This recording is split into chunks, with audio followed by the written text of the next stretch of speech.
പണ്ടേ അവൻ എന്നെ കണ്ടൂടാ. അവൻ എന്നെ പറ്റി വല്ല വിവരങ്ങളും പറഞ്ഞിട്ടുണ്ടാവൂല്ലേ? പറഞ്ഞു. എന്താ പറഞ്ഞേ? കേരളം കടക്കെണിയിലാണ്, നയാ പൈസ ഇല്ല. സത്യം പറയാമല്ലോ, കാലണ കയ്യിലില്ല. ഈ പത്രാസ് കാണിച്ച് ജീവിച്ചു പോകുന്നേ ഉള്ളൂ. ഇടത് സർക്കാർ കേരളം മുടിപ്പിച്ചു എന്ന പ്രതിഷേധം കടുക്കുമ്പോഴാണ് ഇ.പി. ജയരാജൻ തന്നെ സത്യങ്ങൾ തുറന്നു പറഞ്ഞിരിക്കുന്നത്. പക്ഷെ ഇതുവരെ മുഖ്യമന്ത്രി ഇത് സമ്മതിച്ചിട്ടില്ല. സത്യമാണെങ്കിലും എനിക്ക് അംഗീകരിച്ചു കൊടുക്കാൻ പറ്റുമോ?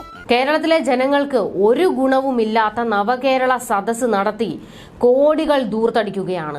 അത് തനിക്ക് എപ്പോഴാണ് മനസ്സിലായത്? ഇപ്പോഴേ മനസ്സിലായുള്ളൂ. തീറ്റയും കുടിയും മാത്രമേ നടക്കുന്നുള്ളൂ. പിന്നെ വേദിയിൽ മന്ത്രിമാരും മുഖ്യനും കൂടി പരസ്പരം തള്ളും. ഒരു മര്യാദ വേണ്ടേ? പിണറായി ഭരണം ലോക തോൽവിയെന്ന് വെട്ടിത്തുറന്ന് പറഞ്ഞിരിക്കുകയാണ് ഇ.പി. ജയരാജൻ. ഇ.പി. ജയരാജൻ ചില കണക്കുകൾ നിരത്തി പിണറായി വിജയന്റെ വായടപ്പിച്ചിട്ടുണ്ട്. എന്റെ സ്വഭാവം അങ്ങനെ, ഞാൻ വെക്കുമ്പോ എല്ലാവർക്കും തോന്നു കൊള്ളും. സർക്കാർ ജീവനക്കാർക്ക് അവരുടെ ക്ഷാമബത്ത 20% കൊടുക്കണം. ശരിയാണ്. അതിനെത്ര വരും? എനിക്കറിയില്ല. 12,000 കോടി. ഒന്നുകൂടി പറഞ്ഞു, ഈ വർഷത്തെ ക്ഷാമബത്ത മാത്രമല്ല, അതിൽ കുടിശ്ശികയുണ്ട്. അത് 13,000 കോടി വരും. എന്റെ ഭഗവതി, ഈ മുതുകുരങ്ങ് എന്തിനുള്ള പുറപ്പാടാണ്? അത് ശരി. രണ്ടും കൂടി ചേർന്നാൽ ഏതാണ്ട് 25,000 കോടി രൂപ ഈ സർക്കാർ ജീവനക്കാർക്ക് ക്ഷാമബത്ത ഇനത്തിൽ കൊടുക്കണം.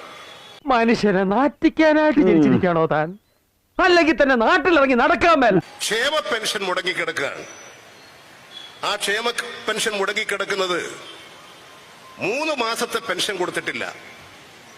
അത് എഴുതിയത് 2,400 കോടി ഈ ക്ഷേമ പെൻഷൻ കുടിശ്ശികയുണ്ട്. അതും കണക്ക് അംഗീകരിക്കുന്നു.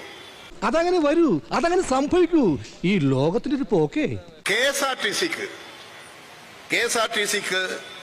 160 കോടി കൊടുക്കാൻ ബാക്കിയാണ്. നീ കുറെ നേടുന്നുണ്ടല്ലോ. മുടിയുന്ന നാട്ടുകാരല്ലേ, ഞാനല്ലല്ലോ. മനസ്സിലിരിപ്പ് കൊള്ളാം. അതായി ഗതി. ജൽജീവൻ മിഷൻ കരാറുകാർക്ക് 1,357 കോടി കൊടുക്കാനുണ്ട്. ശരിയാണോ? അതിനിങ്ങേര് തെറ്റായിട്ടൊന്നും പറഞ്ഞില്ലല്ലോ. അപ്പൊ താൻ തട്ടിപ്പാണല്ലേ? സ്കൂൾ കുട്ടികൾക്ക് ഉച്ചഭക്ഷണം കൊടുത്ത വക 200 കോടി. ശരിയാണ്, 200 കോടി കൊടുക്കാനുണ്ട്. താൻ എന്നെ കുത്തുവാള എടുപ്പിക്കാൻ വന്നാണോ? കാലം കുറച്ചാലും ഇപ്പൊ ശരിയാക്കാന്ന് ചിലച്ചോണ്ടിരുന്നാ പോരാ. എപ്പൊ ശരിയാക്കാ ഒക്കൊന്ന് ഇപ്പൊ പറയണം. അങ്ങനെ കൃത്യമായിട്ടൊന്നും പറയാൻ പറ്റൂല. കാരുണ്യ സുരക്ഷാ പദ്ധതി 300 കോടി. സപ്ലൈകോ 1,525 കോടി. ഓണക്കിറ്റ് 158 കോടി. തദ്ദേശ സ്ഥാപനങ്ങൾക്ക് 4,558 കോടി. ആരോട് ഇതിങ്ങനെ എത്ര വട്ടം പറഞ്ഞു? കരാറുകാരുണ്ട്. നമ്മുടെ നാട്ടിലെ ധാരാളം കരാറുകാർക്ക് പൈസ കൊടുക്കാൻ ബാക്കിയുണ്ട്. അത് 16,000 കോടി. ഇതൊക്കെ ശരി തന്നെ. എല്ലാം കൂടി ചേർത്ത് അത്ര വരും? 50,000 കോടി. എപ്പ തരും? ഞാൻ തരാന്ന് പറഞ്ഞ എപ്പ തരും? ഞാൻ തരാന്ന്. ഇതുപോലെ ഒരടി കൂട്ടത്തിൽ നിന്ന് കിട്ടുമെന്ന് പിണറായി സ്വപ്നത്തിൽ പോലും കണ്ടു കാണത്തില്ല. എനിക്കൊന്നും ആയില്ല. എനിക്കെല്ലാമായി തൃപ്തിയായി. മതി. ഇനിയും കേൾക്കാനുള്ള മുസ്ലിം പോർ ഇദ്ദേഹത്തിനില്ല. ഇവൻ നിനക്കൊരു പരാജയമാണ് എന്നും. ലോക പരാജയം. ഞാൻ പോകുന്നു. ബൈ.